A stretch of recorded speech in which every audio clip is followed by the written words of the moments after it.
Baik, kita lanjut, yaitu tentang atom C primer, sekunder, tersier, dan kuartener. Atom C primer yaitu atom C yang mengikat satu atom C lain.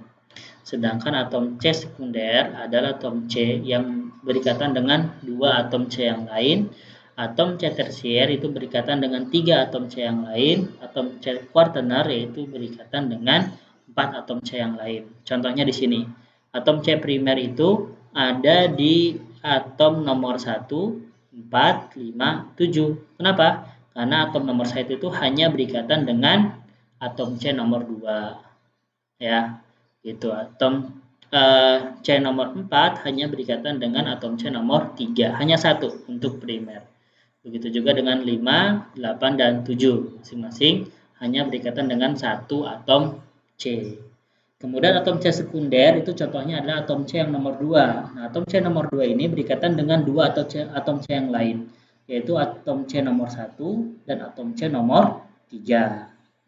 Kemudian atom C tersier itu berikatan dengan tiga atom C yang lain, yaitu atom C nomor 2, atom C nomor 4, dan atom C nomor 6. Sedangkan atom C kuartener itu atom C yang berikatan dengan 4 atom C yang lain. Contohnya di sini adalah atom C nomor 6. Atom C nomor 6 ini berikatan dengan atom C nomor 3, nomor 5, nomor 8, dan nomor 7. Ya, paham ya? Kalau paham, silakan kalian kerjakan ini. Lagi-lagi silakan di pause videonya, kalian kerjakan sendiri. Baik, kalau sudah, berikut adalah kunci jawabannya. Ya, jawabannya atom C primer itu nomor berapa aja? Ya, jawabannya adalah 1, 9, dan 11. Atom C sekunder nomor berapa aja? Ya, jawabannya nomor 2, 3, 5, 6, 7, dan 8. Dan 10 terakhir ya. Atom C tersier, ya nomor 4. Atom C kuartener ada? Ya, jawabannya atom C kuartener tidak ada. Kemudian penggolongan senyawa hidrokarbon. Hidrokarbon itu dibagi jadi dua, ada alifatik, ada siklik. Alifatik itu rantai terbuka, sedangkan siklik tadi sudah dijelaskan adalah rantai tertutup, yaitu semua atom karbonnya menyambung. Ya. Kemudian alifatik tersusun menjadi dua lagi, jenuh dan tak jenuh. Jenuh ini contohnya ada alkana, ya, ikatan kovalen tunggal. Sedangkan tidak jenuh ada alkena dan alkuna. Berarti ikatan kovalen tidak jenuh ini adalah hidrokarbon yang masih memiliki ikatan rangkap, baik rangkap 2 maupun rangkap 3. Sedangkan untuk siklik itu ada dua, alisiklik dan aromatik.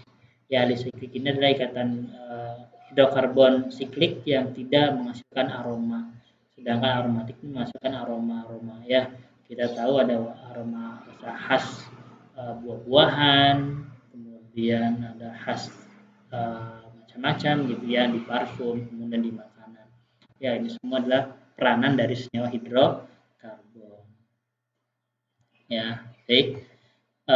Perbedaan sifat kimia antara alkana, alkena, dan alkuna ini bisa kalian baca sendiri ya. Alkana hidrokarbon alfatik jenuh, alkena tidak jenuh, alkuna tidak jenuh. Alkana kovalen tunggal, alkena rangkap 2, alkuna rangkap 3. Kemudian struktur molekul paling panjang, ya, kalau alkena berada di tengah-tengah, sedangkan kalau alkuna terus struktur molekul paling pendek. Lihat homolognya CnH2n plus 2 sudah dijelaskan. Untuk alkena CnH2n, untuk alkuna CnH2n min 2. Ya, baik alkana, alkena maupun alkuna, semakin besar massa molekul, semakin besar titik didih dan titik leleh.